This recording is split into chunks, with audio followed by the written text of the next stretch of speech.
और तीसरा जो बीच में कहा मेधया, ये अंतःकरण का प्रतीक है। तो जिस प्रकार से केनोपनिषद में ऋषि ने कहा था, केन ऋषि ने कहा था कि न तत्र वाग गच्छति न चक्षु गच्छति न मनो, ये नेत्र, ये वाणी, ज्ञानेन्द्रियां, कर्मेंद्रियां, मन उस परमात्मा तक नहीं पहुंचती। तो इनके माध्यम से जो भी कुछ हम करते हैं उतने मात्र से वो परमात्मा प्राप्त नहीं हो सकता। परमात्मा की प्राप्ति के लिए कुछ और योग्यता चाहिए, जिसको यमाचार्य आगे उपदेश में बताएंगे। इसी श्लोक की दूसरी पंक्ति में परमात्मा और संकेत देना चाह रहे हैं। यमाचार्य एक संकेत और देना चाह रहे हैं कि यमेव एष वृणुते तेन लभ्यः। यम एव एषः वृणुते, एषः परमात्मा, ये परमात्मा जिसको वर्ण कर लेता है, तेन लभ्य, उसी के द्वारा वो प्राप्त करने योग्य है।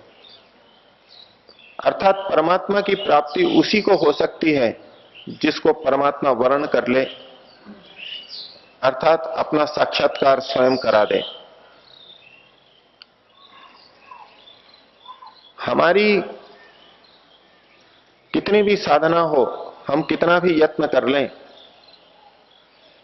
हम इस योग्य कभी नहीं बन पाते कि हम अपने बूते पर परमात्मा के आनंद को पालें। अंतिम समय तक परमात्मा की कृपा की अपेक्षा हमारे को रहती है। यमेव एष विवृणुते तेन लभ्यः तस्य एष आत्मा विवृणुते तनुम स्वाम। जिसको परमात्मा वर्ण कर लेता है उसके सामने अपने स्वरूप को विवृणुते खोल करके रख देता है, अपना ज्ञान, अपना आनंद उसके सामने प्रस्तुत कर देता है, और वो आत्मा परमात्मा को पाकर के, उसके आनंद को पाकर के आनंदी हो जाता है, अपने को कृतकृत्य अनुभव करता है। ये कुछ उसी प्रकार से है जिस प्रकार से कोई छोटा शिशु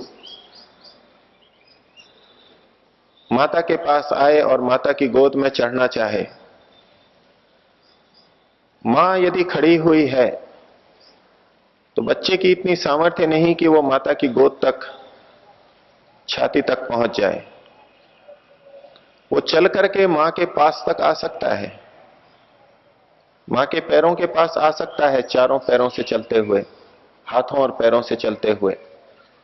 ज्यादा से ज्यादा मां के कपड़े पकड़ करके खड़ा हो सकता है, मां की तरफ देख सकता है, निवेदन कर सकता है कि मेरे को अब तो अपनी गोदी में ले लो।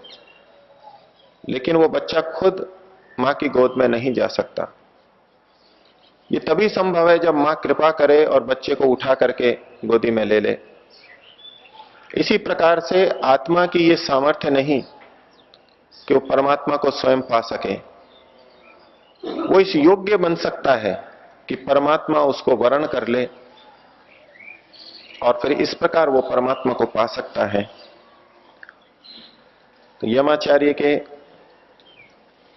उपदेश को इस रूप में हम देखें, हम अपनी साधना का गर्व न कर लें कि मैं साधना करते करते परमात्मा को अवश्य पालूंगा, जैसे कि लौकिक वस्तुओं को पा लेता हूं, चलते चलते मैं एवरेस्ट की चोटी को पा सकता हूं, मेहनत करते करते मैं लाखों करोड़ों रुपए पा सकता हूं, इसी प्रकार से मैं साधना करते करते परमात्मा को खुद पालूंगा, ये गर्व हमारे अंदर ना आ जाए। हम परमात्मा के प्रति अंतिम समय तक कृतज्ञ रह सकें।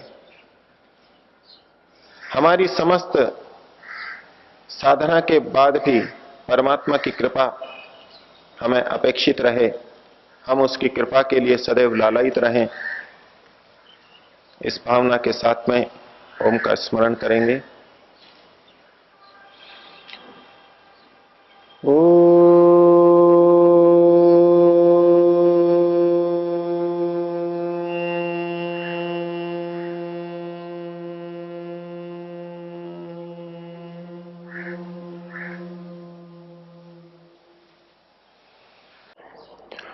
कठोपनिषद में यमाचार्य द्वारा नचिकेता को दिए गए ब्रह्म प्राप्ति के उपदेश को हम लोग देख रहे हैं। कल जिन श्लोकों को हमने देखा उसमें नचिकेता को उपदेश दिया गया था कि परमात्मा शरीर में रहते हुए भी अशरीरी है, जड़ वस्तुओं में रहते हुए भी जड़ नहीं है, चलायमान वस्तुओं में रहते हुए भी अचल है, स्थिर है, नष्ट न होने वाला है। और ऐसे महान विभु आत्मा को पाकर के धीर व्यक्ति शोक नहीं करता। आगे यमाचार्य ने कहा था कि ये आत्मा अर्थात परमात्मा ब्रह्म बहुत से प्रवचनों को सुनने से या बहुत से प्रवचनों को बोल देने से प्राप्त नहीं होता, और मेधा शक्ति से, तीव्र मेधा शक्ति से, धारणा शक्ति से भी ये नहीं पाया जा सकता। और बहुत सा सुन लेने पर, अध्यात्म का उपदेश सुन लेने पर भी ये नहीं पाया जा सकता। अर्थात ये तीन चीजें परमात्मा की प्राप्ति का आधार, परमात्मा की प्राप्ति की कसौटी नहीं बन सकती। इन सब की आवश्यकता है, लेकिन ये कसौटी के रूप में नहीं देखी जाएंगी, योग्यता के रूप में नहीं देखी जाएंगी कि हमने कितने प्रवचन बोले हैं या सुने हैं और कितनी मेधा शक्ति को प्राप्त किया है।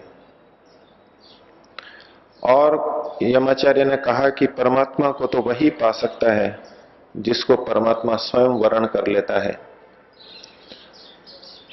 यमाचार्य का निहितार्थ है कि मनुष्य कितनी भी शक्ति प्राप्त कर ले, कितनी भी साधना कर ले, उसमें इतनी शक्ति नहीं आ सकती कि वो सांसारिक पदार्थों की तरह परमात्मा को स्वयं पाले। अंतिम स्थिति तक परमात्मा की कृपा सदैव अपेक्षित रहती है, और ये ईश्वर के प्रति प्रार्थना का भाव अंतिम समय तक बना रहे। इतनी साधना के बाद भी यदि परमात्मा हमें अपना साक्षात्कार करा देता है तो ये उसी की कृपा है। जब पिछले श्लोक में ये कहा कि प्रवचन से, बुद्धि से, सुनने से परमात्मा की प्राप्ति नहीं हो सकती, तो फिर परमात्मा की प्राप्ति कैसे हो सकती है? उसके क्या चरण हैं? इसको बताने के लिए उन्होंने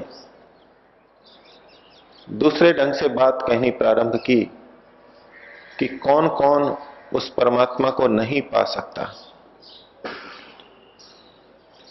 जब निषेध कर दिया ये या इस प्रकार के व्यक्ति परमात्मा को नहीं पा सकते, तो दूसरी तरफ यह स्पष्ट होगा कि इनसे रहित जो व्यक्ति है वो परमात्मा को पा सकता है। यमाचार्य कहते हैं दूसरी वल्ली के 24वें श्लोक के अंदर, नाविरतो दुश्चरितात ना शांतो ना समाहितः ना शांत मनसो वापि प्रज्ञानेन एनम आपनुयात। पहला कहा न अविरतः दुश्चरितात, जो दुश्चरित्र से, गलत आचरण से, अर्थात धर्म के विपरीत आचरण से, अधर्म कृत्यों से, पाप कर्मों से, नाविरतः, जो अविरत, अविरत शब्द को देखेंगे, रत का मतलब है लगा हुआ। जो दुश्चरित्र में लगा हुआ है वो रत हो गया, और विरत का मतलब है जो दुश्चरित्र से अलग हो गया है, विरत हो गया है, पृथक हो गया है। और उसके आगे अविरतः अ लगा दिया, जो दुश्चरित्रों से, दुराचरणों से अविरत है, अर्थात गलत कार्यों में लगा हुआ है। जो व्यक्ति गलत कार्यों में लगा हुआ है वो परमात्मा को कभी नहीं पा सकता। तो परमात्मा की प्राप्ति के लिए सबसे पहले तो अपने बुरे कर्मों को छोड़ना होगा। आज समाज के अंदर व्यापक रूप से जन जन के अंदर ये व्यवहार देखा जाता है कि एक तरफ तो वो परमात्मा की प्राप्ति के विषय को सुनते हैं, लेकिन दूसरी तरफ दिन भर के अपने व्यवहार में बुरे कर्म भी करते रहते हैं, अधर्म कृत्यों को भी करते रहते हैं। उनको ये संतुष्टि रहती है कि हम कुछ धर्म का कार्य कर रहे हैं, और जो धर्म का कार्य कर रहे हैं वो हमारे दिन भर के बुरे कर्मों को निष्प्रभावी कर देगा, उसके दुष्प्रभावों से मुझे बचा लेगा और मुझे परमात्मा की प्राप्ति होगी, मोक्ष की, स्वर्ग की प्राप्ति होगी। क्योंकि उन्होंने बार बार ये सुन रखा है कि धर्म की शक्ति, धर्म का थोड़ा आचरण भी इतना बलवान होता है कि वो हमें समस्त कष्टों से छुड़ा देता है। तो एक तरफ वो इच्छानुसार बुरे कर्म करते रहते हैं, स्वच्छंदता से बुरे कर्म करते रहते हैं, और दूसरी तरफ धर्म का या अध्यात्म का आचरण भी, बाह्य क्रियाकलाप को भी, तथाकथित धर्म का पालन भी करते रहते हैं। तो यमाचार्य कह रहे हैं कि जो दुष्चरित्रों से, दुष्चरितों से अविरत है वो परमात्मा को कभी नहीं पा सकता। पहली शर्त बुरे कर्मों को छोड़ने की है, और इस प्रकार के व्यक्तियों को देख देख करके ही, जो कि एक तरफ कुछ धर्म का आचरण करते हैं और दूसरी तरफ दुष्चरित्रों में फंसे हैं, धार्मिक कहे जाते हैं, समाज के एक बड़े वर्ग में यह मान्यता बन गई कि ये कोई अच्छे व्यक्ति नहीं है, और वो इसी में अपना हित देखने लगे कि हम बस बुरे कर्मों से हट जाएं। अनेक व्यक्ति आपको ये कहते हुए मिलेंगे जो कहते हैं कि हमने किसी का बुरा नहीं किया, किसी को कष्ट नहीं दिया,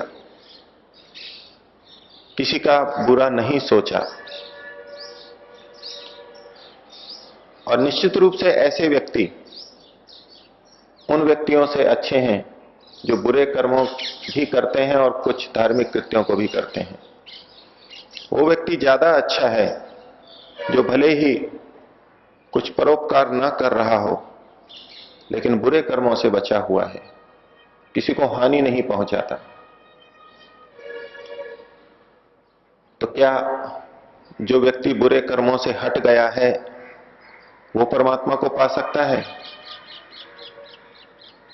पहली शर्त तो यही थी कि जो दुष्चरितों से हट जाए, लेकिन ऐसे अच्छे व्यक्ति भी परमात्मा को इतने मात्र से नहीं पा सकते। क्यों नहीं पा सकते? दूसरी शर्त इन्होंने दी, न अशांतः। जो अशांत है, अभी शांत नहीं हुआ है, वो भी परमात्मा को नहीं पा सकता। ये किस वर्ग के लिए यमाचार्य कह रहे हैं?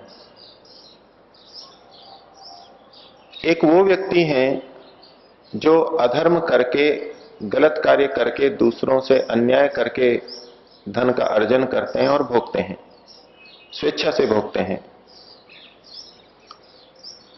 लेकिन दूसरा व्यक्ति है जो अन्यायपूर्वक तो धन नहीं लेता, कमाता मेहनत से ही है, लेकिन विषयों का भोग तो वो भी स्वच्छंदता से ही करता है। इतना तो अवश्य है कि वो संयम रख करके अपनी मेहनत का ही कमाता है, लेकिन मेहनत से भी तो व्यक्ति बहुत कमा सकता है और उस कमाई को वो अधिक से अधिक भोगना चाहता है। और जब वो संसार के विषयों को बार बार भोगता है तो एक क्षण में तो तृप्ति मिलती है, कुछ समय के लिए तो तृप्ति मिलती है, लेकिन फिर अगली इच्छा, उससे बड़ी इच्छा उत्पन्न हो जाती है, जिसके लिए शास्त्रों में बार बार कहा जाता है कि ये विषय भोग ऐसे हैं जैसे कि घी में अग्नि को डालना, वो और तीव्रता से उभर के आते हैं। जिस छोटे भोग से पहले संतुष्टि हुई थी अब उससे नहीं हो पाएगी, उससे कुछ और अधिक साधन चाहिए, कुछ और अधिक अच्छी वस्तु चाहिए, कुछ और बड़ा सुख चाहिए। अर्थात विषय को भोगने पर भी मन शांत नहीं हुआ। समाज के एक बड़े वर्ग में यह मान्यता है कि बस किसी का बुरा मत करो,